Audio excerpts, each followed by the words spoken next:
When a person sees something they kind of begin to like, something they think that seems cool or that will bring them some sort of happiness or benefit, they begin to desire this thing. Like, oh, I want this thing. This thing seems awesome. I think this thing will make me happy. And as they begin to desire it, then they begin to see, well, is it possible to acquire this thing? And they begin to maybe inquire into it and then begin to work at trying to get this thing. You can think of a simple example of maybe a pair of shoes.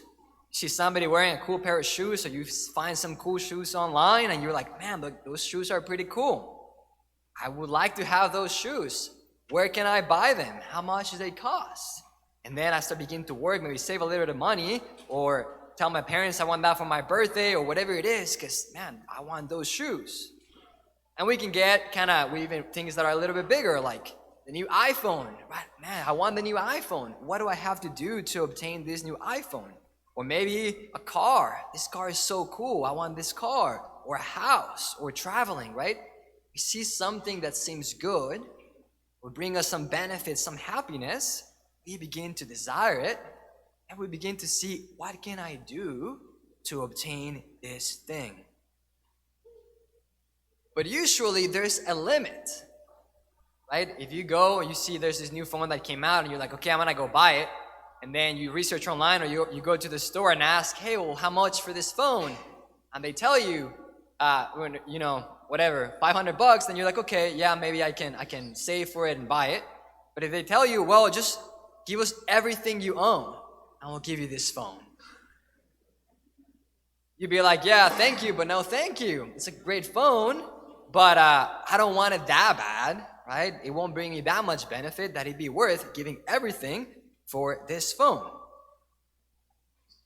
Can you think of anything you could research online, like anything you could buy, that if they were to tell you, hey, we'll give this thing to you, but the price is you have to give us everything you own? Do you think of something you could find that you'd be just like, yes, let's do it. I'll give you everything. Give me that thing. Think of anything that you would just say yes without missing a beat. I think it's hard to find something we would sell everything just to have this thing. And yet, the Lord shares with us a parable today where this very thing just happens. There's this merchant searching for fine pearls, and he finds this one particular pearl, and he doesn't care that it costs everything. He goes ahead and buys it. What kind of pearl is this? That without missing a beat, this guy is, yes, I want it, sell everything, give me that pearl. This pearl is the kingdom of heaven, as Jesus says. And what is the kingdom of heaven? It is a relationship with Jesus. A deep friendship with God. Something that we are meant to have here on earth already, and that is meant to last for all eternity in heaven. This relationship with the Lord, this great pearl, truly is worth giving everything, even dying for it, giving our very life for it. That's how good this pearl is, this relationship with Jesus. As I say this, maybe you're experiencing with what I was telling you earlier. You're like, okay, Father, yeah, I do want a friendship with Jesus. Sounds great, but that sounds like a lot. Is it really worth that much? Is it really worth that much? And I can tell you, yes, it is. And a question kind of similar to this is, well, how did this merchant, and how do we realize that it is in fact worth that much? How did this merchant realize that this pearl was worth that much? Because maybe other merchants saw this pearl earlier, and when they were told, hey, well, give us everything you have, they were like, yeah, it looks like a cool pearl, but no. How did this merchant realize that this pearl was worth that much? Jesus doesn't say, but I'm going to speculate, okay? So what does a good salesman do? Usually, they don't tell you the price straight away, First, they want you to fall in love with a thing, right? No, don't worry about the price. Just get in the car. Let me give you a ride. And then when you're like, oh my gosh, this is a sweet car. Then when they give you the price, you're like, I can't say no. This is such a beautiful car. Or whatever it is they're selling you, right? First, they want you to fall in love with a thing so you can see how good it is. Once you see how good it is, then you're willing to pay the price for it. And I think Jesus does something similar with us. He first allows us to experience Him, have an encounter with Him, and then He invites us to a deeper and deeper relationship. So I would ask you, have you had this encounter with Jesus? Have you had an encounter with Him, maybe in prayer, maybe at a retreat? Have you had this encounter with Him? And if you haven't, I invite you to ask the Lord, Lord, help me have an encounter with you so that I know how much you're worth, that you really are worth selling everything to have you.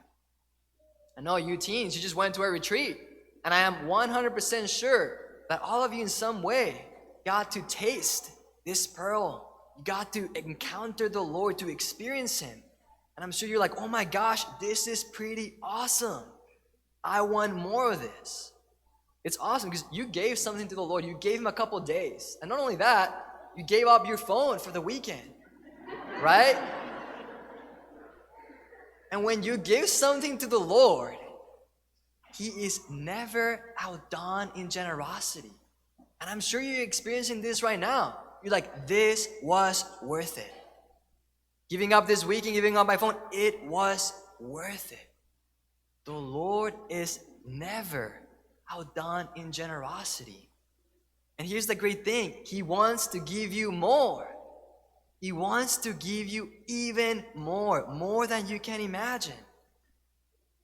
We have to open space for Him to give us more, like you did this weekend. And if we stop giving Him space, then He's not going to force Himself upon us, because He doesn't want to force a relationship, a friendship. We have to allow Him, to give Him that time. And so everybody here, and you teens as well, you have a choice to make now, right?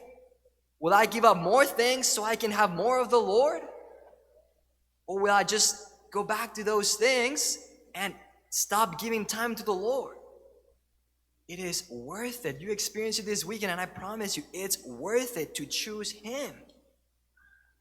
So I don't know, you're about to go back to school here pretty soon, and I don't know, maybe there's some friendships that are just not good for you. I mean, I don't know, maybe you all have great friends, but maybe you have some friendships that are going to draw you away from the Lord. And so the selling everything doesn't mean you actually give up like your actual things necessarily. Some people do that, but it may mean like, maybe I have to distance myself from this guy or this girl that they're just not good for me. They get in the way of this precious pearl. Maybe it's time. Maybe you're involved in so many activities that are awesome, but they don't allow you to come to Mass on Sundays. They don't allow you to come to youth group, right? So they're taking away that space for you to possess that pearl. So the Lord may invite you if you want. He's never going to force you, but He wants to have a friendship with you, right? He's going to continue to offer. We'll always be there with that open offering. Hey, give some of those things and come with me. It is well worth it. I am the pearl of great price. And it is the same for all of us. He invites us to give up certain things, but He's going to give us much more because it is truly worth it. Does this mean that if we give up everything to follow the Lord, everything will be fine and dandy and we'll never suffer again?